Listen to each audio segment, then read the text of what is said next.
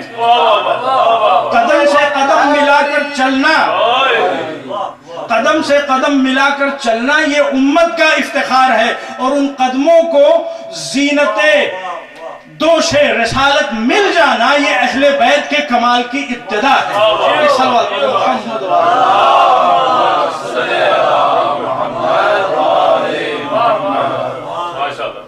دیکھیے کہ جہاں تک بات نام کی ہے امام حسن مصطفیٰ، تو نام حسن آپ کا اور دوسرے شہزادے کا نام حسین، پورے آپ عربک ہسٹری پر ڈالیے. حالانکہ یہ دونوں ورڈز ایسا نہیں ہے کہ یہ اسٹرینج ورڈز ہوں، نہیں، یہ موسٹ کامن ورڈز. جس طرح سے ہم اور آپ آپس کی باتوں میں good, well, very good, excellent کہتے رہتے ہیں، اسی طرح سے عربک لینگویج میں جب عرب بات کیا کرتے تھے، اور آج بھی یہ طریقہ رائج ہے، جب وہ کسی چیز کو اپروو کرنا چاہتے ہیں تو کہتے ہیں حسن، حسن، گڈ، ویل. یہ ان کا اسٹائل ہے بولنے کا. تو حسن اور حسین یہ ان یوزول اور اسٹرینج نیم نہیں سے، اسٹرینج ورڈز نہیں تھے عربی لینگویج میں، لیکن اس کے باوجود پورے عرب ہسٹری میں حسن و حسین سے پہلے یہ دونوں ورڈز کسی کے نام کے طور پر استعمال نہیں ہوئے. یعنی نام کی منزل میں بھی اللہ نے انہیں یونیک رکھا. تو جن کے نام دنیا سے یونیک ہوں ان کے کردار کیسے ہوں گے؟ اور دیکھیں نام رکھنے کے سلسلے میں جو طریقہ کار اپنایا گیا، یہ جتنے ہمارے امام ہیں سب کے نام اللہ کی طرف سے مقرر کیے گئے ہیں، سب کے نام اللہ کی طرف سے آئے ہیں. اور یہاں پر بھی ایک میسج ہے تمام انسانوں کے لیے کہ حسن و حسین، سید سجاد، محمد باقر، جعفر صادق، موسی کاظم، یہ تمام ائمہ اہل بیت علیہم الصلوۃ والسلام یہ وہ ہیں کہ جو برائے نام بھی دنیا کے محتاج نہیں ہیں. تو جو برائے نام دنیا کے محتاج نہ ہو وہ عہدہ و منصب میں، اقتدار میں، عظمت و جلالت میں تمہارے ماننے یا نہ ماننے میں کسی کے محتاج نہیں ہو سکتے. دیکھیے دوسرے انسانوں کی صورتحال کیا ہے، دوسرے مسلمانوں کی صورتحال کیا ہے، دوسرے خلفاء کی صورتحال کیا ہے. دیکھیے ان کی مثال، میں کوئی گستاخی نہیں کر رہا ہوں کسی کی شان میں، لیکن ان کی مثال پتھروں جیسی ہے کہ اگر پتھروں کو اٹھا کے لے جا کے مندروں میں رکھ دیجئے تو لوگ ان کے سامنے سجدے کرنے لگتے ہیں، وہ سب کچھ بن جاتے ہیں، خدا بن جاتے ہیں. اور اگر ان پتھروں کو مسجدوں سے باہر نکال دیجئے تو ان کی کوئی حیثیت نہیں رہ جاتی. تو بات صرف ماننے اور نہ ماننے کی ہے. مان لو تو وہ پتھر خدا ہے اور نہ مانو تو ٹھوکروں میں آیا چلا جا رہا ہے. اسی طرح سے دوسرے تمام حکام ہیں، دوسرے تمام گورنرز ہیں، دوسرے تمام دنیا کے لیڈرز ہیں، مان لو تو خلیفۃ الرسول، جانشین رسول، ذل اللہ، یہ اور وہ، اور نہ مانو تو کچھ بھی نہیں. لیکن اہل بیت علیہ الصلوۃ والسلام ان کی شان نرالی ہے. مانو یا نہ مانو، تمہارے ماننے یا نہ ماننے سے ان کی عظمت و جلالت پہ کوئی فرق پڑنے والا نہیں ہے. مانو گے تو بھی خلیفۃ اللہ، مانو گے تو بھی ولی اللہ، اور نہ مانو گے تو بھی خلیفۃ اللہ اور ولی اللہ. مانو گے تو تمہارا فائدہ، نہ مانو گے تو تمہارا نقصان. مانو گے تو تمہیں ایمان ملے گا، تقوی ملے گا، جنت ملے گی، اور نہ مانو گے تو کفر ملے گا، نفاق ملے گا، اور آخرت میں جہنم ملے گا.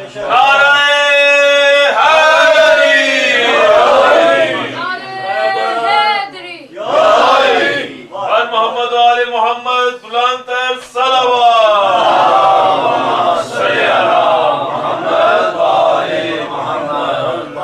حسن مشتبہ